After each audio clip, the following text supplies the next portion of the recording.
dan siapa yang nak bagi, siapa yang dapat, siapa yang akan terima, untuk apa nafkah itu diberi. Okey, kita akan tahu melalui video yang kita akan tonton ni. Let's go. Hai, Assalamualaikum. Assalamualaikum warahmatullahi wabarakatuh. Assalamualaikum warahmatullahi wabarakatuh. Assalamualaikum warahmatullahi wabarakatuh. Okay, Assalamualaikum warahmatullahi wabarakatuh. Assalamualaikum warahmatullahi wabarakatuh. Saya 2200709 Farah Kristina binti Zulkifli. Saya Siti Hamisa binti Suarmat 2200697. Nama saya Amsyar Fahmi bin Latif 220723. Nama saya Nasufiddin Muhammad Effendi bin Abdul Alim. Saya Ahmad Abdul Hadi bin Nur Haizi 220734. Saya 220714 Kadet Muhammad Najam Muhammad Zanuzi akan berkongsi tentang nafkah. Okey, selalu kita dengar tentang soal nafkah suami pada isteri. Memang ada suami yang lupa tanggungjawab ini dan ada yang kadang-kadang bagi, kadang-kadang tidak. Kalau ada pun hanya sebilangan kecil saja suami yang menjalankan tanggungjawab pemberian nafkah zahir dan nafkah batin pada isteri mereka.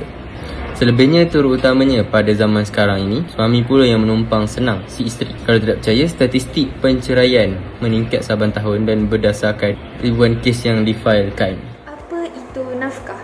Nafkah ialah mengeluarkan belanja atau sara hidup kepada mereka yang wajib ke atas seseorang, sama ada isteri, anak maupun orang-orang yang di bawah tanggungjawabnya. Nafkah juga termasuk dalam keperluan tempat tinggal, pakaian, perubatan, keagamaan dan pendidikan. Terdapat 3 sebab mengapa seseorang itu diwajibkan nafkah ke atas dirinya. Pertama, perkahwinan. Kedua, keturunan. Ketiga, kanak-kanak yang diterima sebagai ahli keluarga seperti anak angkat. Soalan, siapakah yang wajib menanggung nafkah anak? Bagi soalan ini adalah seorang bapa wajib menanggung nafkah anaknya.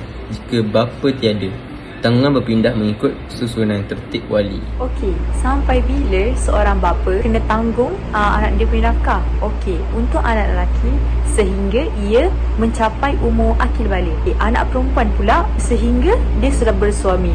Okey, bila anak perempuan dah bersuami, itu sahajalah tanggungjawab bapa dia untuk memberikan nafkah kepada anak perempuan dia.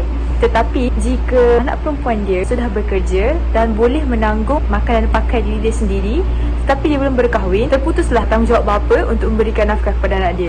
Okey, lain pula dalam kes ni, anak lelaki dia ataupun anak perempuan dia ni OKU ataupun tak berakal ataupun dia tak mampu untuk menguruskan diri sendiri, maka seorang bapa wajib memperuntukkan nafkah untuk anak dia walaupun anak dia tu dah mencapai akil balik dan dah melebihi 18 tahun.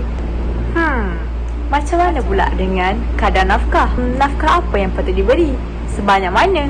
Penentuan kadar nafkah terhadap anak-anak merangkumi makanan, minuman, pakaian, tempat tinggal dan juga pendidikan. Mari kita lihat persoalan-persoalan tentang nafkah. Adakah terputus tanggungjawab seorang bapa memberi nafkah terhadap anak dia apabila dia bercerai dengan isteri dia?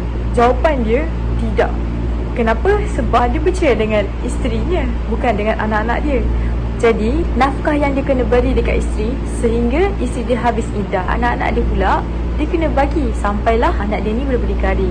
Umur berdikari 18, 19, 20 tu dia dah boleh berdikari, boleh bekerja sendiri dan boleh ada kemampuan untuk bekerja. Jika anak-anak dia OKU, jika anak dia kecacatan, maka dia kena bagilah nafkah tu sehingga anak dia mati ataupun bapa yang mati.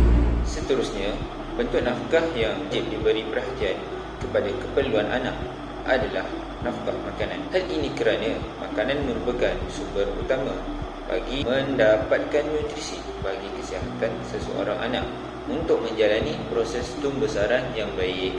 Bermula daripada bayi lagi, anak perlu diberi penyusuan yang mencukupi kerana itu adalah hak anak tersebut untuk mendapatkan penyusuan yang baik. Bentuk nafkah yang seterusnya adalah nafkah pakaian. Nafkah pakaian seperti baju dan seluar juga termasuk sebagai salah satu keperluan asasi di dalam kehidupan dan juga merupakan keperluan nafkah yang wajib diberikan oleh ibu dan bapa kepada anak-anak mereka menurut kesepakatan para fuqaha. Seterusnya, bentuk nafkah yang wajib diberi kepada anak adalah nafkah tempat tinggal. Tempat tinggal yang selesa dan selamat perlu disediakan untuk didiami oleh anak-anak mereka. Bagi anak-anak yang masih kecil yang lazimnya suka bermain, alat permainan juga perlu disediakan sebagai pelengkap kepada kediaman mereka. Jadi takkan itu sahaja nafkah yang perlu diberi kepada anak. Kita mesti faham bahawa itu adalah perkara yang asas ataupun itu sudah mencukupi bagi seseorang ketua keluarga untuk memberi anaknya nafkah. Jadi ada yang mempersoalkan perkara yang lain seperti perubatan dan pendidikan tidak termasuk dalam nafkah ke? Jadi menurut ulama Syafi'i, perbelanjaan perubatan termasuk di dalam jenis-jenis nafkah untuk anak, termasuk kos perubatan ataupun semua rawatan itulah. Akan tetapi menurut mazhab Hanafi, sebarang perbelanjaan perubatan tidak termasuk di dalam jenis nafkah.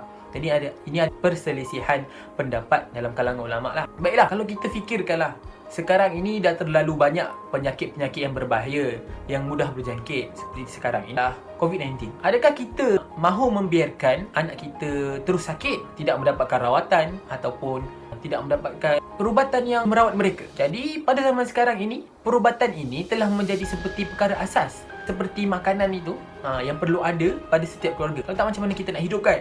Dan menjaga nyawa juga adalah merupakan satu tuntutan Islam. Jadi perbelanjaan perubatan ini juga dimasukkan di dalam kategori nafkah. Jadi seterusnya ini bagi pendidikan pula. Perubatan tadi, pendidikan dapat menambahkan ilmu kepada anak. Islam menyuruh kita untuk menuntut ilmu. Jadi sudah semestinya pendidikan ini merupakan tanggungjawab kepada ketua keluarga itu ataupun bapa untuk memberikan ataupun diajarkan kepada anak mereka. Tidak semestinya bapa sahaja yang menanggung perbelanjaan pendidikan anak ini. Kan lagi elok saling membantu antara isteri dan suami. Bagi isteri yang bekerja juga boleh bantu apa yang perlu agar mereka masing-masing tidak terbeban. Jadi berdasarkan firman Allah Subhanahu Wa Taala dalam surah At-Talaq yang bermaksud, hendaklah orang-orang yang mempunyai keluasan memberi nafkah menurut kemampuannya, dan orang yang terbatas rezekinya hendaklah memberi nafkah dari harta yang diberikan Allah kepadanya. Allah tidak membebani kepada seseorang melainkan